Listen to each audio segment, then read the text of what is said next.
Hello, this is Hyper from FTR, and I'm just playing two tables of Limit Omaha Hi-Low Split.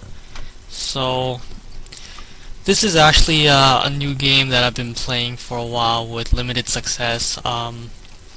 It's very different from Hold'em, so it's a good game to play to kind of expand your repertoire and kind of just understand how the different rules can really change the way you play. So the main objective of Omaha Hi-Low Split is to scoop the pot, and basically what that means is there's the high and then there's the low. So the low is any cards 8 or lower, not the same card. So the wheel ace through 5 is the nut low, and then there's the high hand, which is just the regular poker hands. So hands like ace 2, ace 3, double suited, that's the best hand, starting hand. That's a strong hand because you're basically always going to draw to nut low, and you have two nut flush draws to go with that, which makes it a really strong hand. But the thing to note is even though it's such a strong hand, you're actually not that much of a favorite against any other random starting hand. So it's very important that you keep in mind that your hand can change radically with each additional card that comes on the board. So really Omaha really starts when you're starting out with starting hand selection. So the hands you should be playing are hands that have a good potential to win both the high and the low, or either really strong low hands or really strong high hands. So what we have here is actually a decent high hand with the queens for the nut. I mean for a high set, and the 3-2 is a good low if an ace flops. So we're just gonna limp that along and go with it. So that's a decent a flop. So we're gonna be a little bit aggressive and bet it and see what happens. So we've just improved our hand with a queen high flush draw now, so just gonna go ahead and bet it as well. Okay, so we're raised. Typically this means that he probably has a straight because it is a 10, jack, and an 8's out right now, but we're probably, well, we are good for the low, so unfortunately that did not help us, so we're pretty much going to check fold now. Yeah, so he was actually maybe trying to bluff me out of the pot there.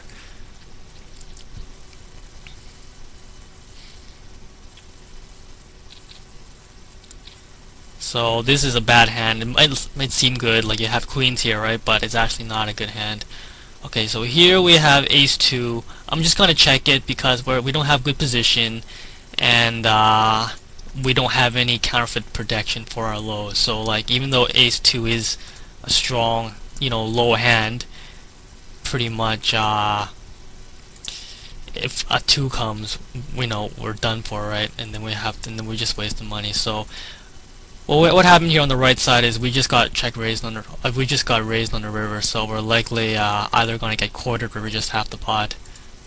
So that happens a lot. Typically that means that they are a bad player if they're just doing that with the high, because if you only have half the pot and you're raising, really it's not a good play,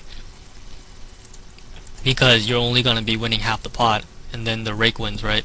So you're really only wanting to raise the river when you have a really strong high and a really strong low, so that the small chance that your opponent has the same hand, you would quarter them and then you would make a good profit. But if you just have a high hand and not a good low or a high to go with it, it's not a good play to be raising the river. So here we have actually a pretty good low hand here on the right side here. We have we're hoping for an ace to come, of course. So we're just gonna limp along there. Typically you don't raise a lot pre-flop because you want, in Omaha, you want to be in the pot with a lot of players, because that's how you're going to be making your money, because typically there's going to be the high and the low, and basically those two hands will clean up all the other people. So you want as many people in there as possible. Now I'm gonna bet this on the right side because I have the nut low draw and I need to get more people in here. So here, if he checks, I'm just gonna check behind because there's really no value in betting, because I really don't have anything of a high hand. So that was, I think, a pretty good example of just playing it safe, a little bit aggressive on the turn, and then just checking behind on the river because we just have guaranteed half the pot, so no use in betting.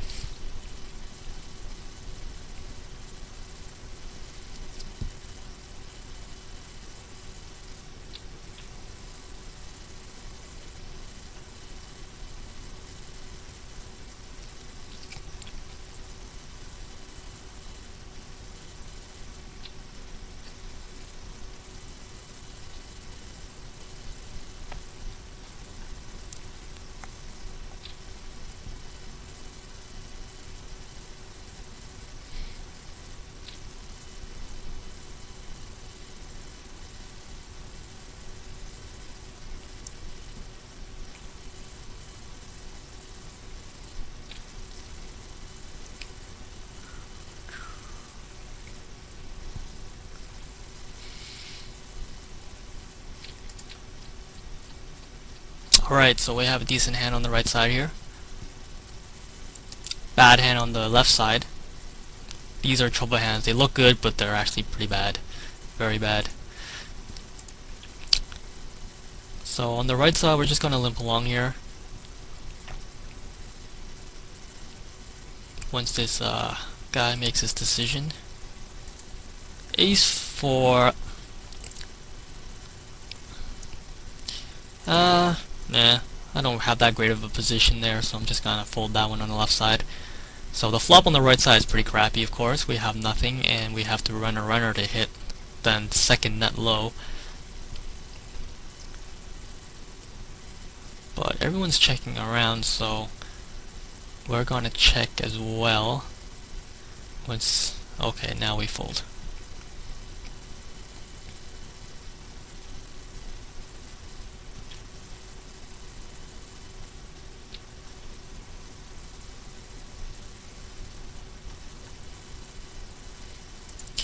The hand on the left is a very troublesome hand, mainly because it consists of almost all middle cards, and even though it's got 3 wheel cards, the 3, 4, and the 5, really we need to be looking at an ace and a deuce flop to make us happy, because anything else we're above the third or fourth nut low, which is very bad.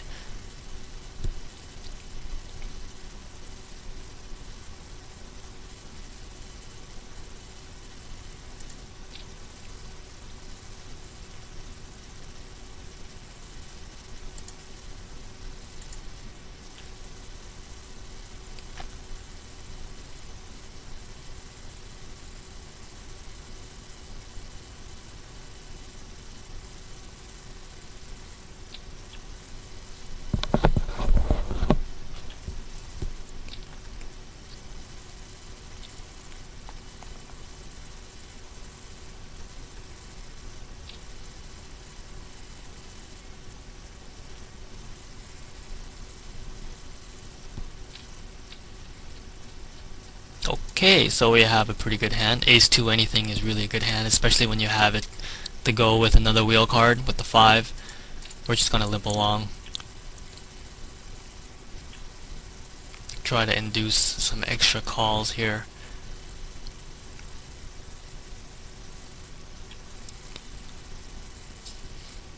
Unfortunately, no one did, so we're gonna be winning a very small pot here.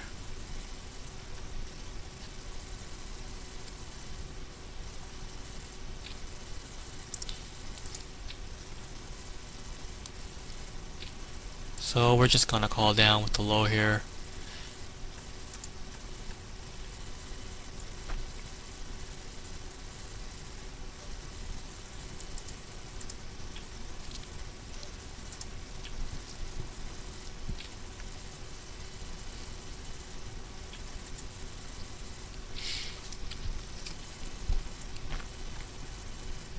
So far I am down